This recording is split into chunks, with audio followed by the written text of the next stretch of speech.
Hi, this is Audrey Blair, and you're listening to the Change is Hard podcast, episode 16.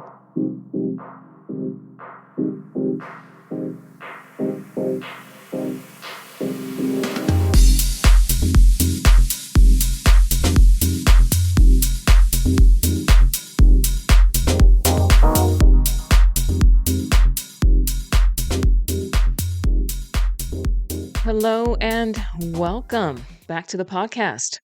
Have you ever wanted to get back to something that you used to do? Maybe you used to love it, but you feel like too much time has passed or you're not sure where to begin?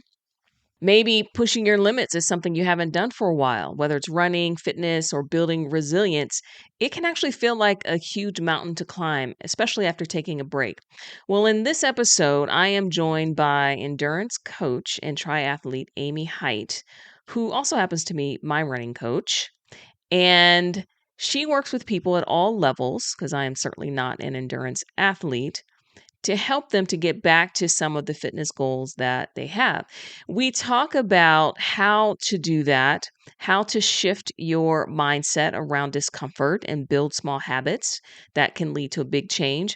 And we also talk about the value of having your effort being seen by someone else and how having someone like Amy or even just a support can facilitate your success as well as being a great motivator. It was a fun conversation. I hope that you are inspired.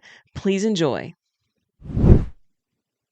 Well, hello, Amy. Thank you so much for joining me today on the podcast. How are you? I'm so well. Thank you so much. How are you doing? I'm doing good. I have to say, first of all, maybe thank you because I this morning had a run on my calendar that you put there. Okay. And all morning I was fighting with myself about, do I go now? Do I go later? Do I prep for this? There was plenty of time. I mean, this is not the first thing in the morning. Sure. And at some point I thought, I'll just do it later this afternoon. And then I thought, there's no way I can show up to this call and not have completed the workout that you set for me to do today.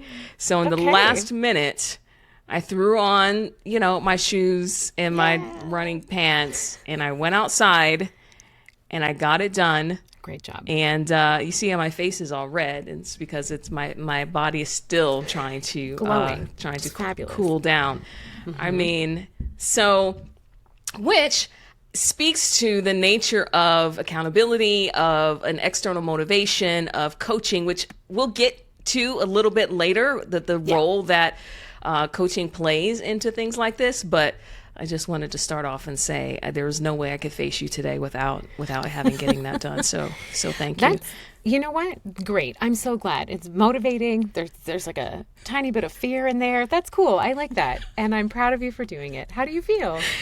I know, right? Well, I'm glad you called out the fear because I thought, what if she asks me about the workout of the day? And I have to say, I don't know because I haven't done it, especially because I slacked off last week. I did have a few issues, but I still slacked off last week. And I thought, oh, this is terrible. So anyway, I feel good. I feel great. Awesome. I feel I've never as much, regardless of how much I may not want to do a workout, I don't think I've ever gone ahead and done it and felt bad about it.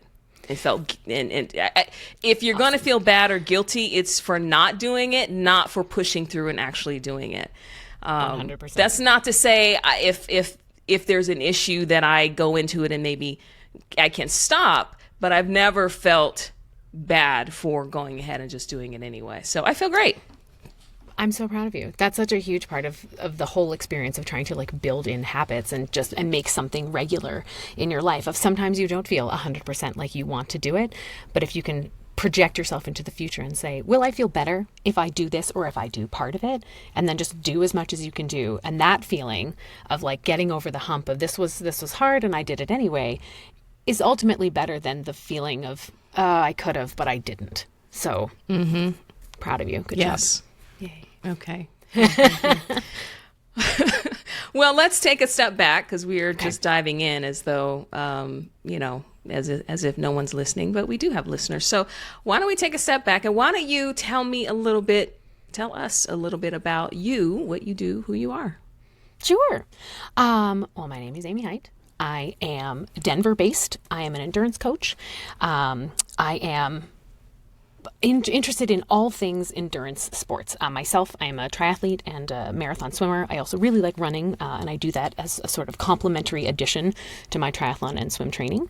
I primarily coach running. I'm also a strength trainer, and I teach group fitness.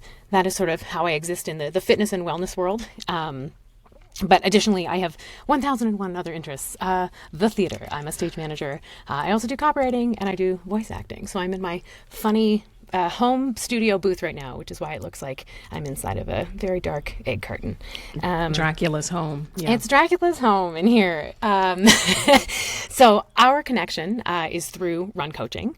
So we do work together in that capacity, and it has been such a joy to work with you in this runner-coach relationship.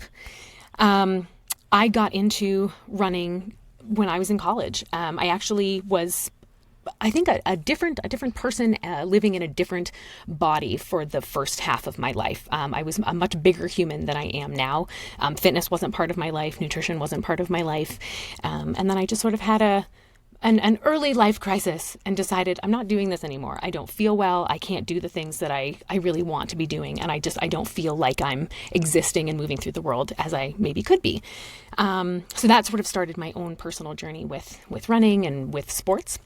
Although I will say that I'm absolutely not a ball sports person and I have exactly zero hand-eye coordination. So this was really specific endurance sports, no balls. So that sort of life shifting time was really informative to find, what really speaks to me and where I find a lot of joy, and being able to share that with other folks. That's the food component, that's the training component, and sort of also the mental resiliency piece of it has been a really joyful adventure in this now second half of my current existence. I love that you don't necessarily come from a formal training, formal athlete, that kind of, and I mean, there's nothing wrong with that, but I was thinking about, because I'm going to ask you in a little bit about your coaching philosophy, and I was going to ask you about your clients, because someone like me is very similar, not having played traditional sports. I had other responsibilities. I had to come home after school and whatever, and not formally trained. It can be intimidating to reach out for something like this, or to come to someone like you when you think, gosh, I don't know, what is this going to be like, or what is the experience like? Now, I, like you, have spent time training myself how to run. I used to run a lot more, but I never considered myself necessarily a runner. And honestly, I did do a triathlon. It was called Try. So it was a really short triathlon. And it was fun. I did like it. But then even just from a running perspective, I just kind of figured it out. And at this stage in my life, wanting to come back to running, it was a little bit intimidating because it was, and we'll get into that just a little bit later. So that's fantastic. Thanks so much for sharing just how you got to where you are. With that, kind of follow on with that, though, tell me a little bit about what your coaching philosophy is, or what, when you work with clients, what philosophy do you bring to your practice? I really like to coach to the individual athlete. I think that is also the core of personalized coaching. Anybody can go on the internet and say, give me a half marathon plan so I can run a half marathon in 4 months. You can, absolutely. And that's a very valid way to do that.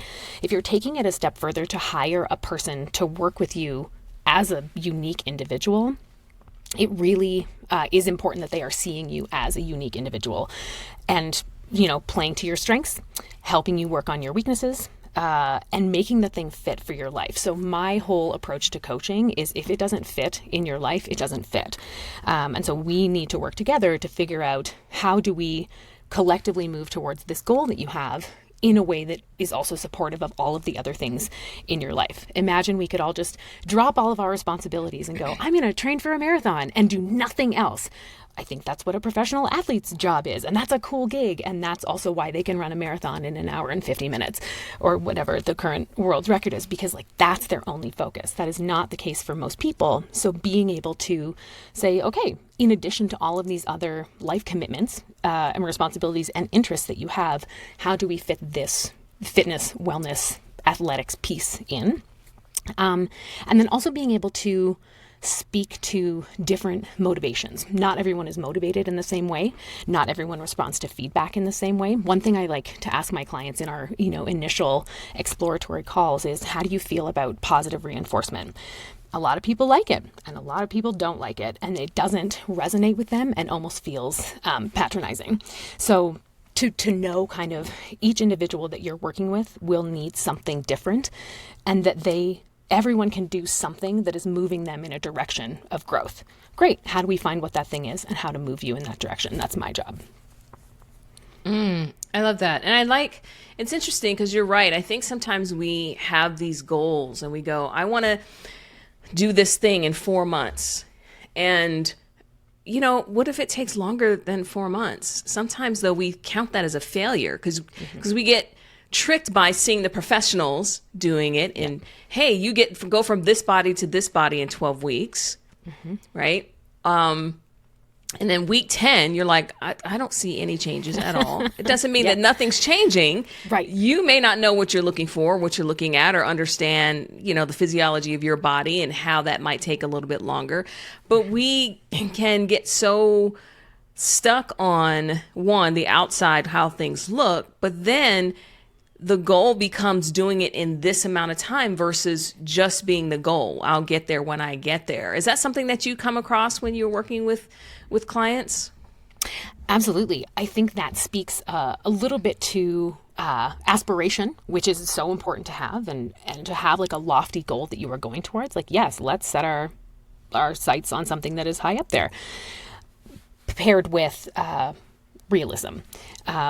No, we're not all going to like win the Olympics if we start training right now. Like we're not going to be good in 2 years to go win the Olympics. And that's just for so many factors. That is true. And that's okay. And that's not failure. So kind of balancing like, what is this huge goal and how much time do we have and how realistic is that given all of the other constraints on your life? Like, let us go towards the goal and then let us maybe reassess the goal or the path to the goal, or to your point, the timeline, depending on how it's going.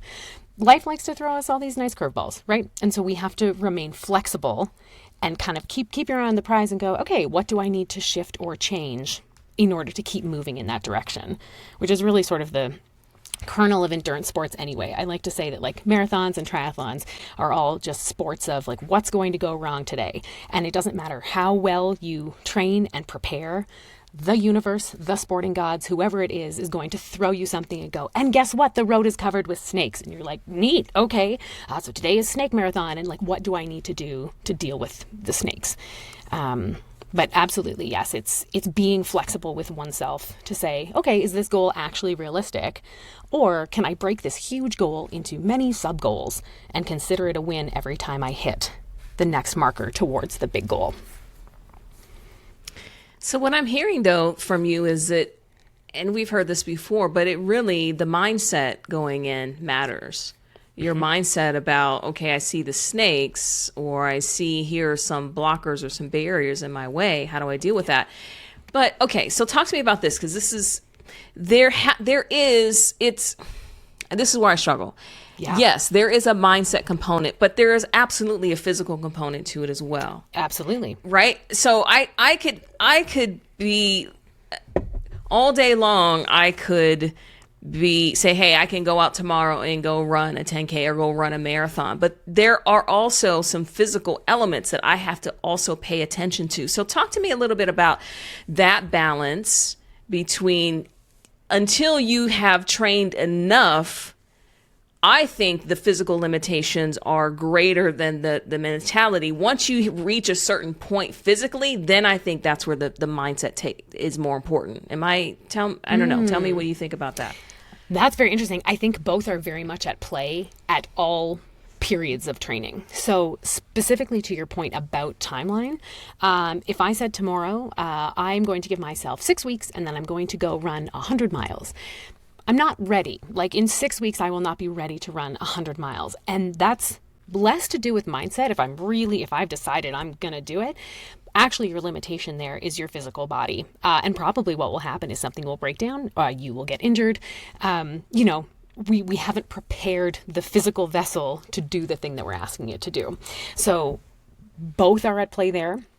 But in particular, until the body is at the point that it is physically ready to do the things, we are sort of just in the cycle of building the thing. I don't want to say limited because it's not a limitation. It is just it's patience. It's being able to settle into the thing and say, okay, now we're in the grinding time and I'm going to do the work and I'm going to build the thing. So also having the mental resiliency to stay in that, because that is hard. That is the part of training that is sort of change focused, where we're going from 0 to 10 and then we want to go from 10 to 50. That 0 to 10 jump, like that's really hard. And being able to stay in it despite it being really tough is kind of the mental component there. So I think both are at play in the early on. And then, we reach a certain level of physical fitness where you feel great doing most things. Then it's those incremental little tiny baby changes of how do I get 10 seconds faster? How do I, lift 30 pounds more? Like it's these kind of more minute changes that are also physical. But if you have a plan in place and you can follow that allows that change to occur. But it's also hard because it is still so much time and it's still so much effort to see those incremental gains. So then the mental piece there becomes, wow, I'm working really, really hard and still the needle is only moving a tiny bit, because we're now trying to just make these little minimal gradient adjustments. Mm-hmm. Does that make sense? Yeah, because when I'm working, it does make sense because it's the same philosophy that I use with my clients when you're coming in new and from a leadership perspective, and I'm teaching them a new framework or a tool or something to deal with issues with their leadership or with the people that they're working with. Yeah. We've got to first figure out what's your capacity. What's your capacity for dealing with discomfort, for example? Yep. So, somebody trying to work with an underperforming employee, for example, if you haven't even given them feedback on some of the smaller things, and now you're being asked to go in and give them some feedback on something that is huge, or maybe making big decisions about their career and potentially their life, that's huge. And so Absolutely. I employ a very similar way of working with clients, and that is building their capacity for certain things. So incrementally, and at first it's really hard because after the first few weeks they come in, they're like, my brain is tired. And I go, that's good. That means it's working. Changing. Yeah. It's changing. That's not bad. That's actually good. We're so also conditioned to think that discomfort is bad or discomfort is wrong, that's a good thing. Because sometimes I go, I don't know if I can do it. I go, just try. Just try. Just start observing this one thing. And then they come back and go, wow, I learned a ton about myself, first of all.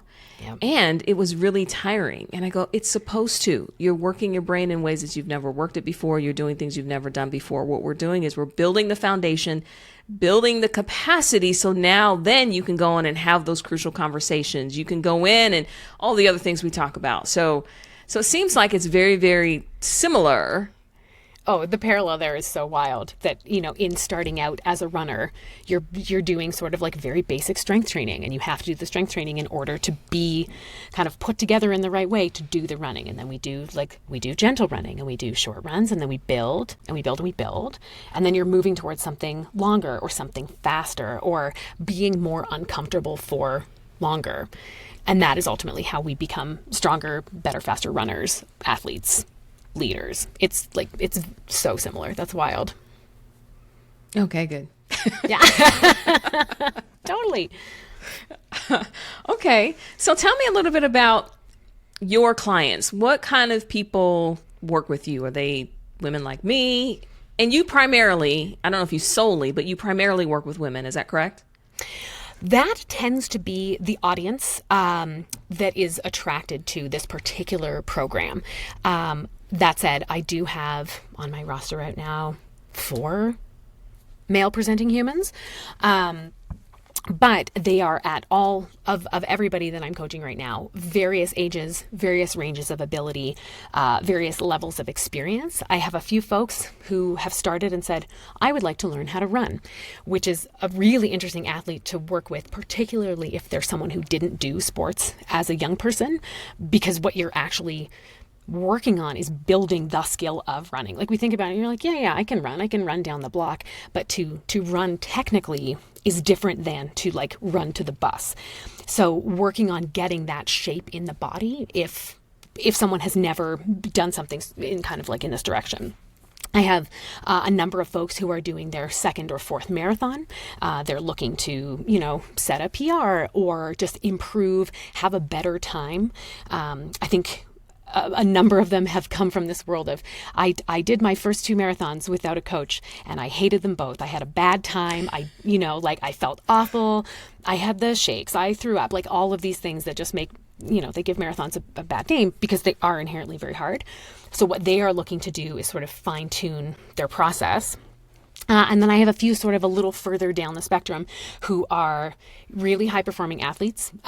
They are looking to qualify for Boston. They are hoping to really, really hone a set of skills that they already have and have been doing for a long time. Now they're just looking for a second set of eyeballs to say, have you thought about this? What if we structure it this way? So it's really lovely to have a broad swath of people who are in it for all different reasons. And again, to what we were talking about earlier, coaching to each individual human. I can't write the same plan for John as I write for Susan because they are very different humans with very different goals, in very different parts of the world. I also find it so fun. I think my furthest away athlete is in Dubai. I have some folks in Europe. I have the majority in the US and then a few in Canada. Like it's quite interesting to just be like, running is everywhere and people can do this at all levels in all places. So it's a nice variety. Okay. So which of those categories do I fit in? Oh. See, here's the thing is like you have done running. You are an athlete human. You have trained. You had coming into the program sort of a system of workouts and things that you were already doing on your own. And I think we are existing together in this space of like structure and accountability and like a non-specific race goal, but like how do we fold running and how do we fold fitness into the week as a thing that just, it happens because we plan for it to happen. So I would consider you nicely in that like that middle pack, just without a specific race goal. Would you agree? Yes. Okay. I would agree with that. Yeah, because I don't have a specific race goal, partly because of what you just described. I just assume that if you're running a marathon, you're going to be shaking and cramping and throwing up at some point. I mean, I don't know. Isn't that basically a rite of passage for anyone that does a marathon? I don't know, but it is a bit of a rite of passage if that is something that's interesting to you. And you and I have talked about this previously, that running a marathon is not the be all end all goal of running or fitness or sports. Like it's super cool, and if that is motivating to person A, and it's like, yeah, I'm going to do this thing, and running a marathon feels both important and exciting to me, okay, let's do it. Fantastic, absolutely. And if running a marathon just gives you bad or neutral feelings, like it becomes a part-time job. Like let us not do the part-time job of training for a marathon if we're not super stoked about doing it. It's not a useful use of your life force. There are other things that might be more compelling to you. Interesting. While I did watch recently a video YouTube of a young lady who, for fun, did. Now she was also getting paid and whatever, but it was very compelling. I thought, oh, okay. She kind of made it look like, yeah, you can actually get this done, but she had lots of insider help and lots of things going for her. So I thought, don't be fooled. But just for a moment, just for a minute, I thought, you know what, I could do that. And you could, and that's the cool thing is that like actually you can. If you have enough internal fire that says, let us go do that, then you totally could. But I think doing it because the people of the internet told you should, that's not a super compelling reason. That's and then you're not gonna have a bad time. reason. Yeah. I think you're probably right. I think after about 2 weeks, I'd be like, no, that was fun, but it's over.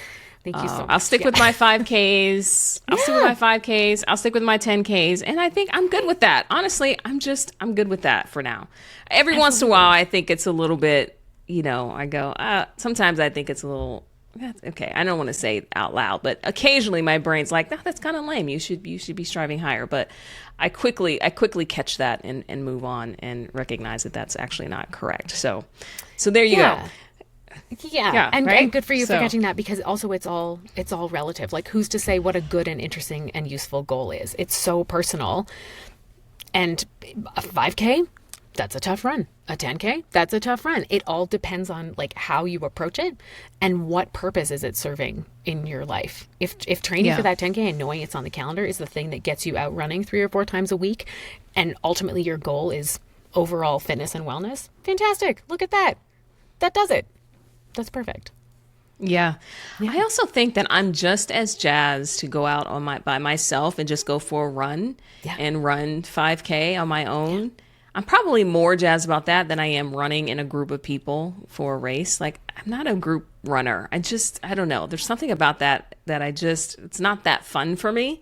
So I've done them, and I will only do it if it's like something that I think, oh, it's fun, or I can just put my headphones on and kind of be by myself with everybody.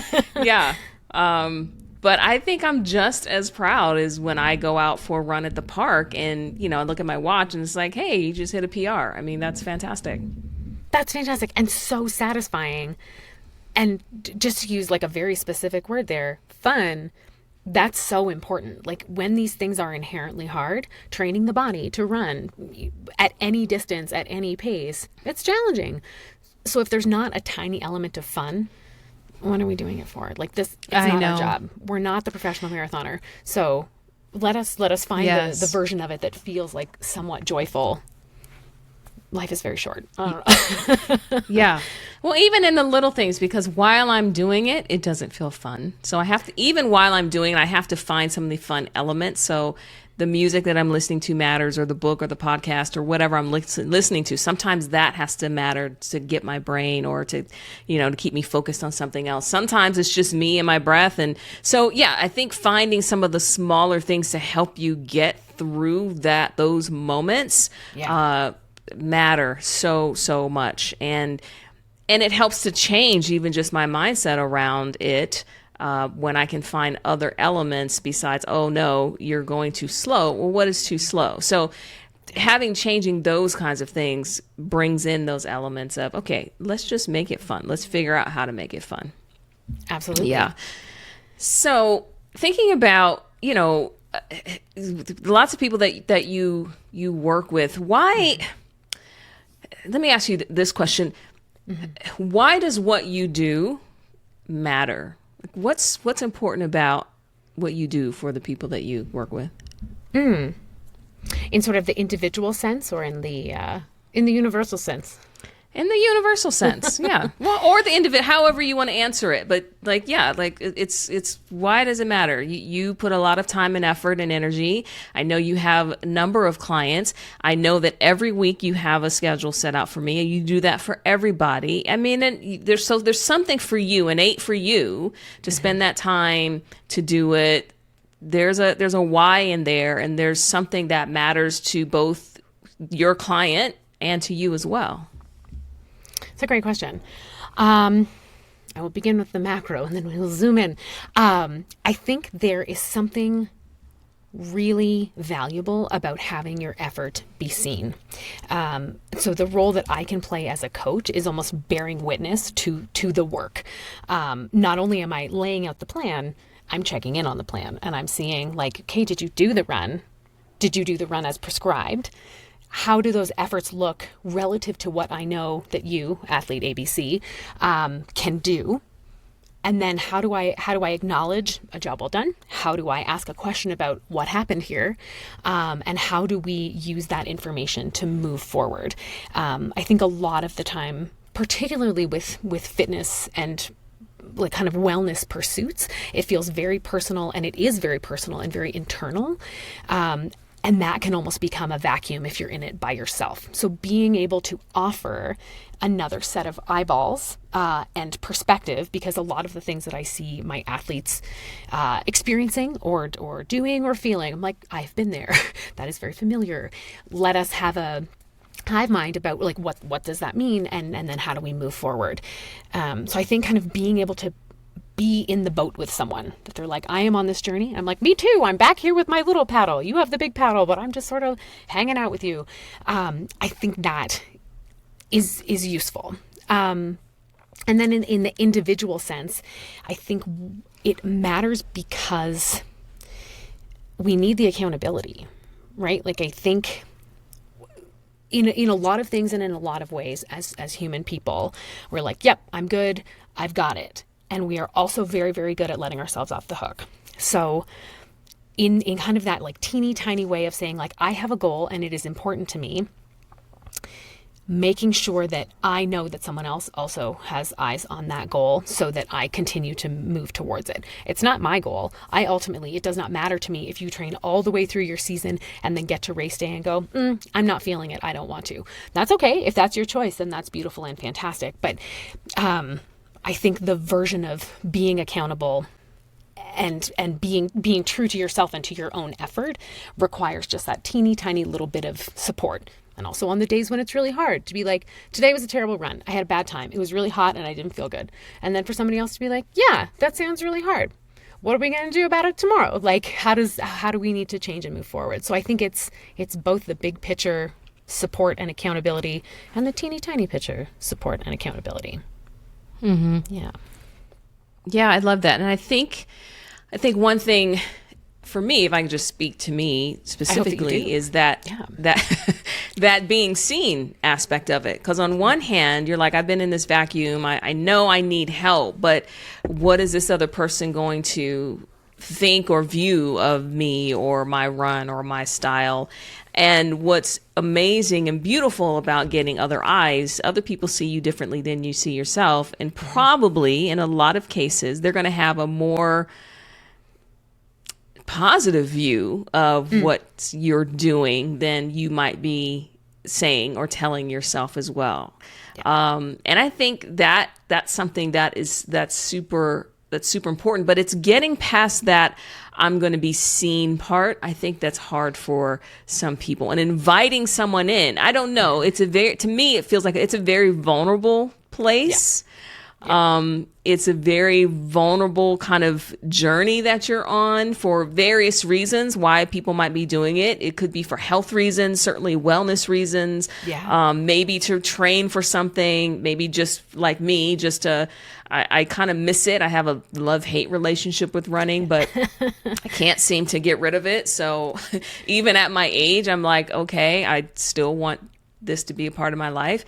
So I agree with you that the part of being seen is both amazing and also makes it sometimes challenging as well. So yeah, so that part of it does matter, and that little bit of accountability. Like I said this morning, I don't know if it were just me, I'd be curious to see. I probably would have let myself slide and then scrambling at the end of the day to get it in, like yesterday. And I was like, I didn't get it done. I'm squeezing in before dinner, and I didn't do 45 minutes. I only did 30 minutes, right? So those kinds of things matter a lot. And it's an interesting thing to help having someone like you to change that mindset and to change the way you think and the way that you see yourself in these spaces. And also just get a little bit of perspective, and you also, I think, help to come in and provide just some of that where I might be beating myself about something. You might ask some questions that takes me out of that and helps me think about moving forward rather than sliding back the other way of like throwing my hands up. Exactly. And that is that little hump of the sort of change continuum where we get stuck at the bottom of the hill going like, I will never get better. This run was so hard. I'm so bad at this. I will never improve. And then being able to kind of point at, well, if we look back at this similar run from 4 weeks ago, notice these metrics that are different. Notice that there is growth and change and improvement here. And that almost makes the work of the change feel more worthwhile. You can see that there's progress, but you're totally right. I think often we are very quick to criticize ourselves and go, I'm so bad at this. I don't know how to do it. I will never get any better. And so somebody who is outside of your body to look at it is like really helpful. If I may address your also very useful word of vulnerability, because that is 1000% like at the core of change, I think too, right? Like we're having to shed something or to let something go in order to make a change. And that could be improving in athletics. That could be changing our physical bodies. That could be changing our mindset. Any amount of change requires us to first drop something else. Okay, now I'm like a little bit exposed, and who is seeing that and who has a judgment about it, I think is also like a really important thing to consider. Who is this person that you're inviting into this vulnerable space, and do you feel safe with them? You want like an objective observer who's going to just say, this is the truth of the thing, but not with judgment and not with like, well, maybe if you didn't suck so much. Like that's unless that's how you enjoy being coached, in which case like that person is out there for you. That person's not me. But I think there's like the vulnerability piece feels so specific to being in a state of change because it is unsettled and unfamiliar and it is challenging. So I appreciate your word and just wanted to bop it. Thank you. Yeah.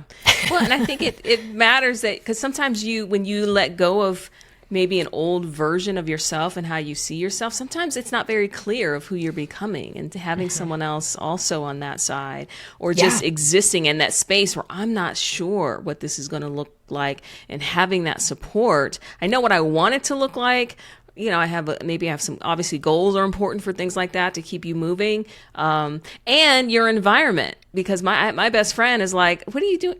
Well, she doesn't say it this way, but how I hear it is, what are you doing running? She goes, like, what are you doing running? At this age, at this point in my life, I'm only running if somebody is chasing me. So like, I'm not doing that.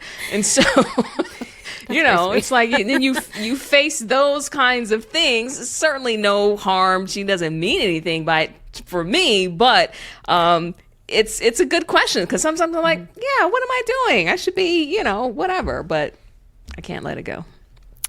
Because it turns out that it might matter to you, and it might be important and interesting and useful, and that's great. Yes. And you can do it.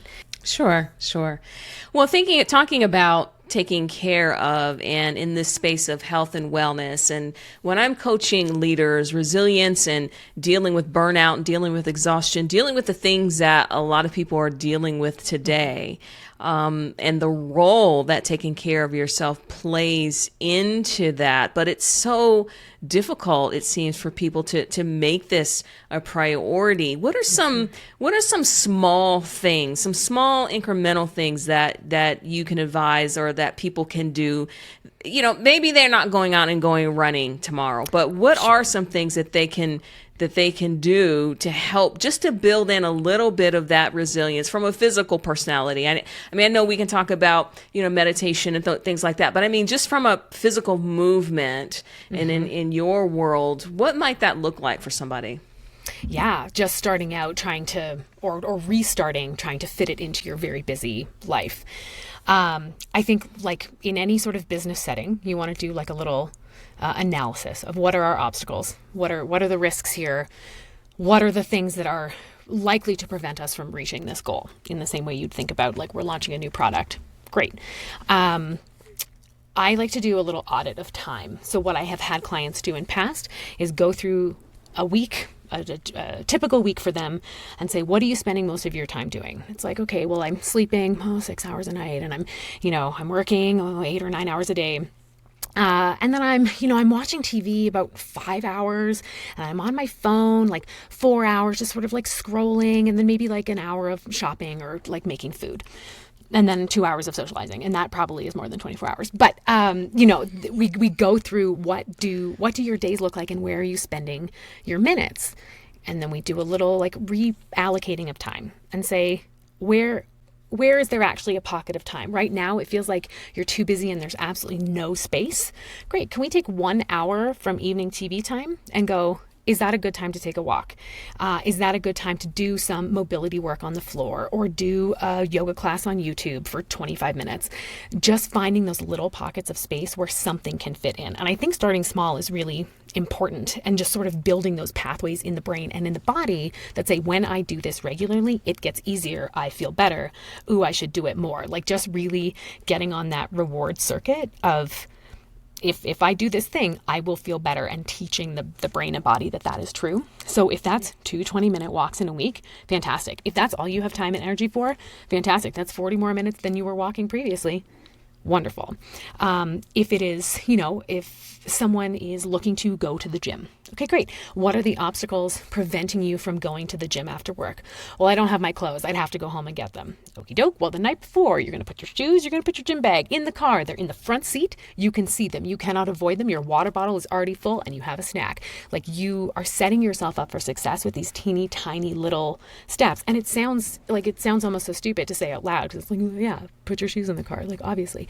But put your shoes in the car, and then you will go for a run after work. Like, then we don't have to have that experience of like, oh, well, I went through all this effort to pack my bag and now I'm not even going to go to the gym. No, go to the gym. If that is what you have decided you're going to do, because you will feel better having done it, set yourself up for success. And I think not going out like too hot. Don't say to yourself, I'm going to work out 14 hours my first week back on the fitness train. You're not going to. And then you have failed, if you can see my little baby air quotes, and then we give up because we go, well, it was too hard and I couldn't do it. Well, give yourself some wins. Like, put yourself in a position where you can feel really good and reaffirmed by your choices, and then add on. Starting small, setting yourself up for success, figuring out what's getting in the way, and making sure that you've sort of made a plan to mitigate. Yeah. And even those, well, I mean, I'm thinking about, if, for example, you said, some of it sounds kind of silly to say, but it is so true. Like, if I want to get up early and it's still kind of dark and I don't want to turn on lights to wake my husband up, or if I want to go running or get ready early, but if I don't have my clothes, if I have to like go scrounging through my drawers in the dark, it's not happening.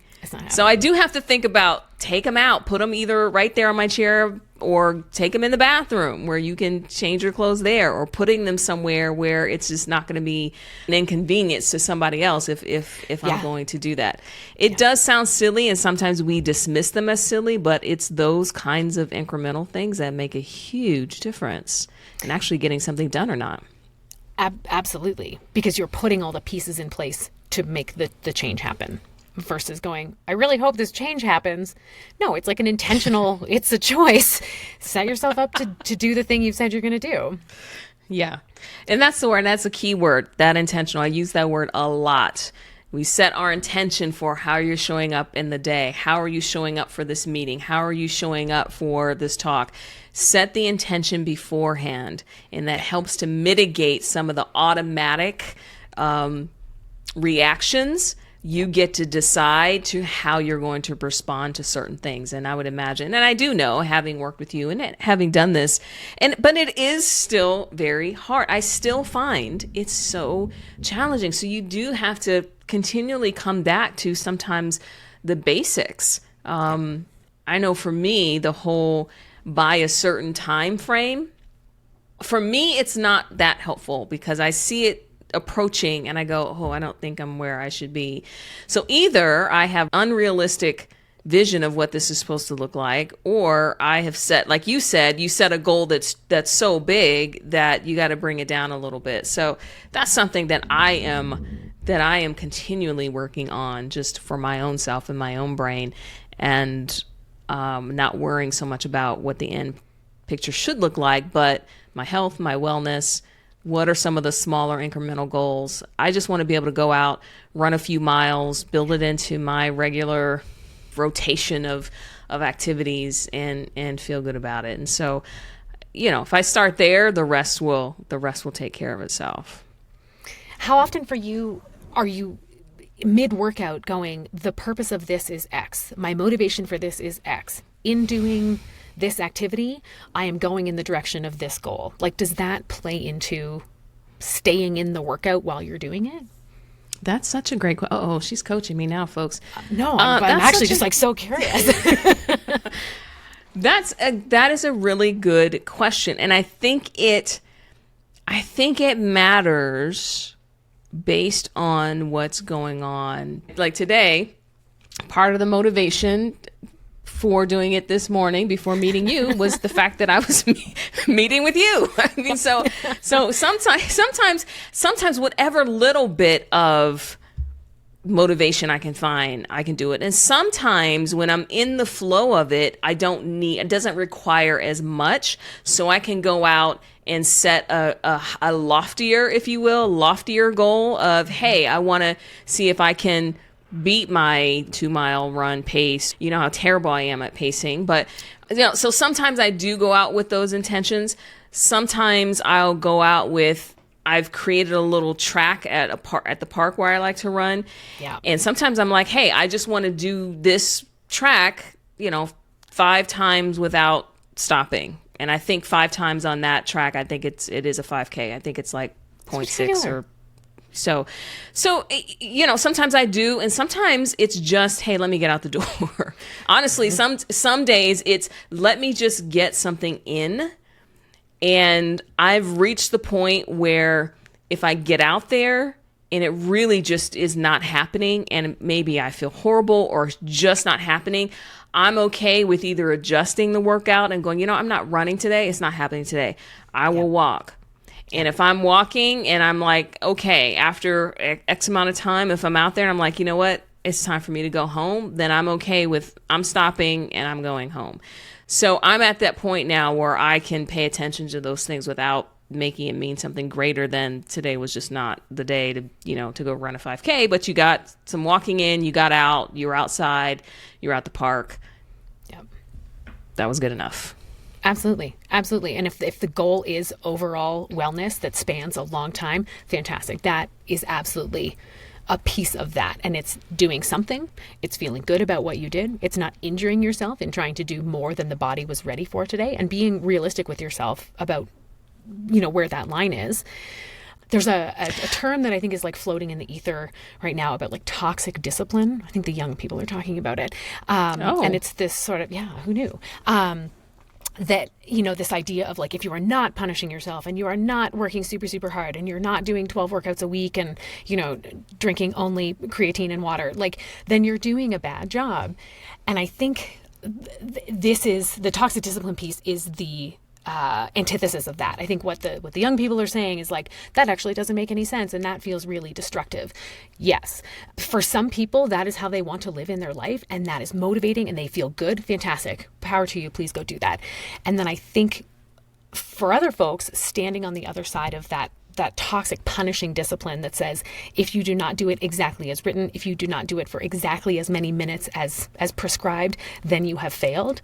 That is ultimately more destructive than is necessary. Like, do what you can do. Mm-hmm. Be realistic about what you can do. Notice for yourself if you are constantly sandbagging and constantly going like, 5 minutes was good enough today. Like, okay, really? Could you have done 20? Could you have done 40? Mm-hmm. And noticing how often it comes up for you that like you're maybe undercutting yourself, but also having that space and that permission to say, no, today's not the day to do this. If I stop now and I take today as a rest, what will I be capable of tomorrow? And kind of finding that balance that isn't self-flagellating. Yeah. And I got to say, though, I think there was a time where, well, at least in my mind, I was a little bit more of that all or nothing. Well, if I can't do the hour, then there's no point in doing it. Or if I can't do it this way, if I can't lift that, then it's not. Yeah, that also requires a little bit of a shift in mindset. It's that perfectionistic thinking, and no surprising that I tend to attract a lot of perfectionists in my practice, because it's constantly something I'm working on, but also something I can help them as I continue on this journey. So, talk to me a little bit about just briefly, when you think about your clients and what outside of running, maybe what are some other changes that you see happening that stand out to you? Yeah.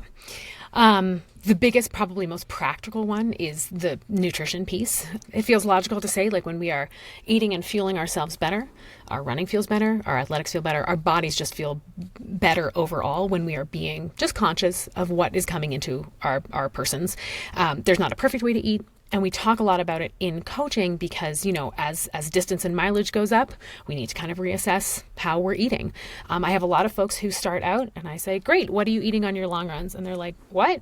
And so they're not fueling. I say, what do you eat before workout? And they go, oh, I don't usually eat until like noon. I go, okay, but you're doing 2 hours of fitness in the morning and living your whole half day, and then you're eating something. And so kind of being able to do the like reverse caretaking of the body and say, what needs to be coming in so that you can do this output.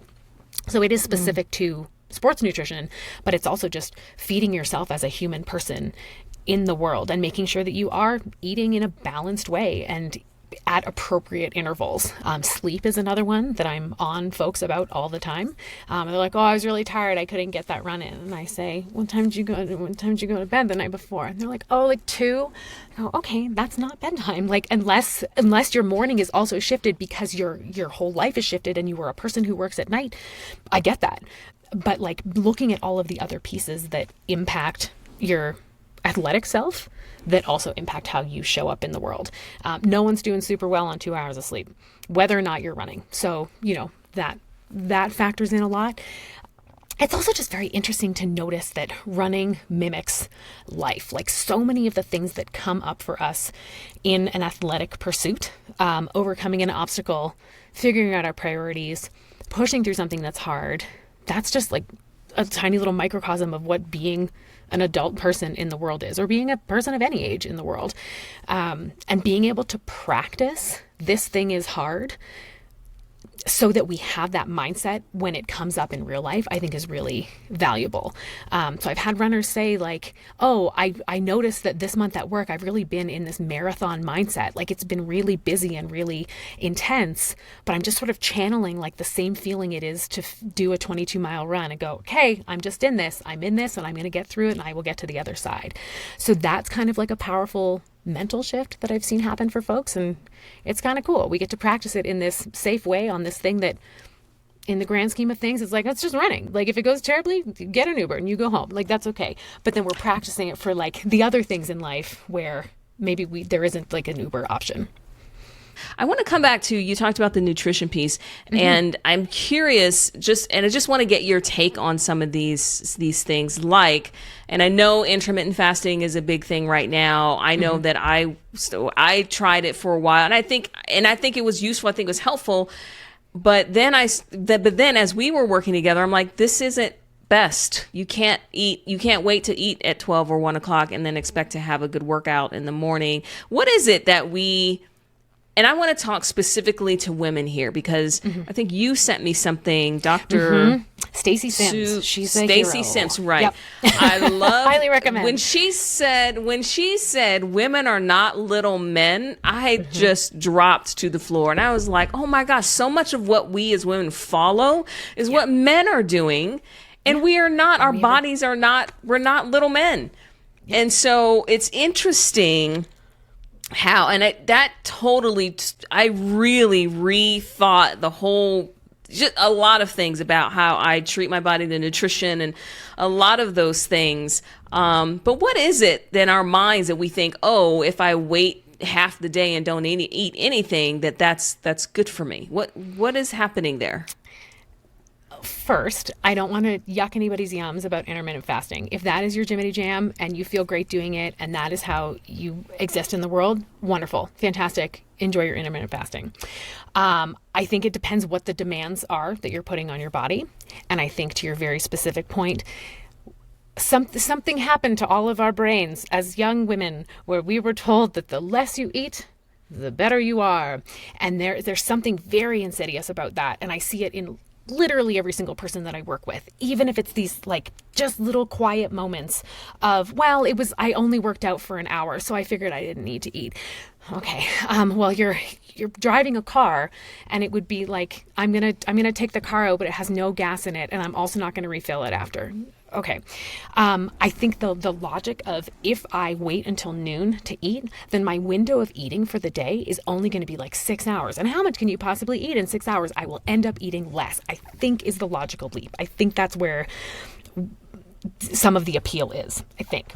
But what ends up happening is like your body's hungry. Like it will give you all of the information that you need to hear that says you haven't given me enough today in order to sustain the basic activities you're asking me to do, and then anything additional on top of that, training, walking, carrying your kids around, whatever that is, and it will freak out. And a body that is freaking out is not a settled body, and what it will do is conserve and hold on to everything. Ultimately, I think it ends up that we eat more in that period of time because we're hungry and it's unstructured. And again, this is not for everyone. I think like some folks have figured out a way to do intermittent fasting where they're meticulous and they are counting macros and they are getting everything that they need in that 6 or 10 hour feeding window. But I think unless you're doing this very specific job of counting those macros and devoting so much time to that, you're going to eat a bag of bagel chips and then you're also going to eat 3 burgers, and like which are not inherently bad foods, but it's, the body is stressed out and so that the signals are mixed. Ultimately, I think what we all can endeavor to do is just try to keep your body in the calmest state possible. And that means ensuring that it knows that it has what it needs so that it doesn't freak out. It can use what you're giving it and it can get rid of what it doesn't need, anything that's in excess. So being kind of like tuned into your body, not in an intuitive eating way, because I think that also gives folks a lot of permission to be like, my body wanted a chocolate cupcake and then it wanted 3 more chocolate cupcakes, which like sometimes that's true and that's great. But if we do that every day, now we're moving away from the goal. We want to just let the body know that it has the materials that it needs to do the things we're asking it to do. The body doesn't like to be uncomfortable. The body doesn't like to be stressed. It's the same reason that the body will sometimes resist a hard workout, because it's going like, hold on, what's happening here? This feels wouldn't you rather go sit back on the couch? Why are we so stressed? And you're like, no, body, this is for a reason.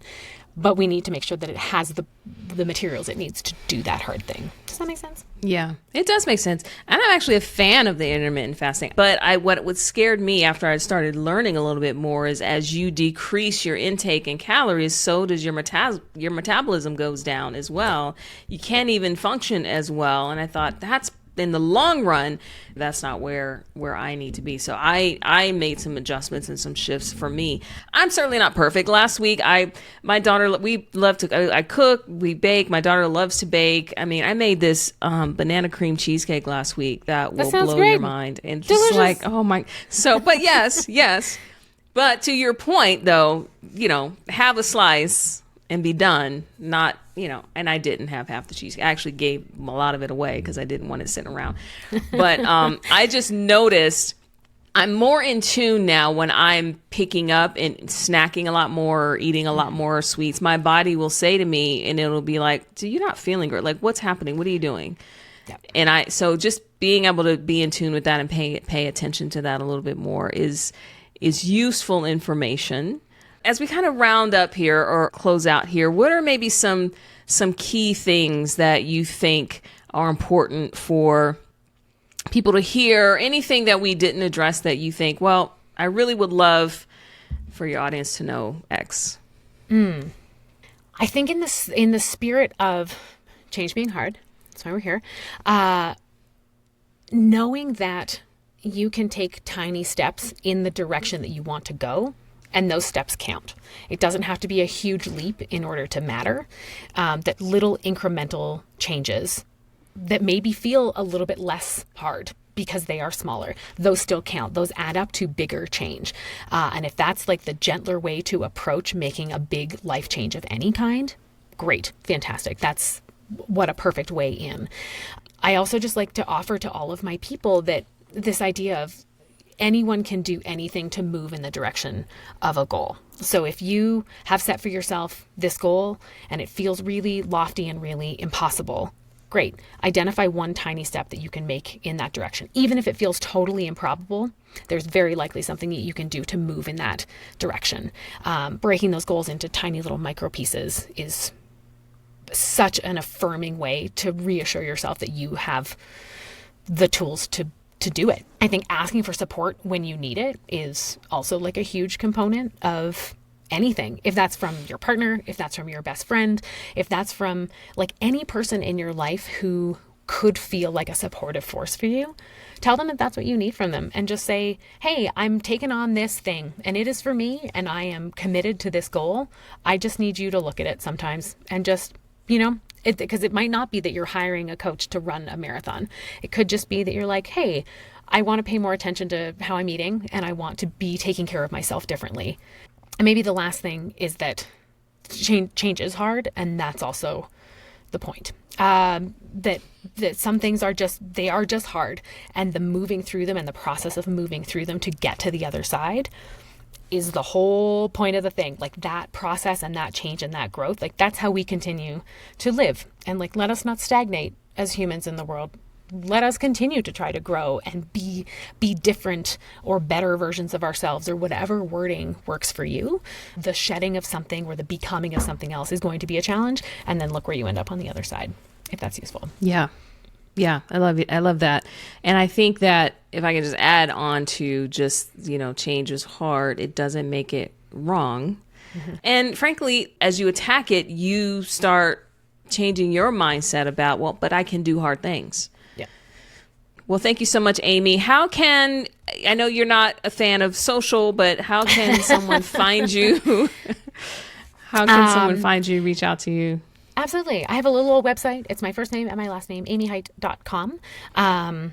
Send me a note. I would love to chat about whatever it is that you're looking to work on. Okay.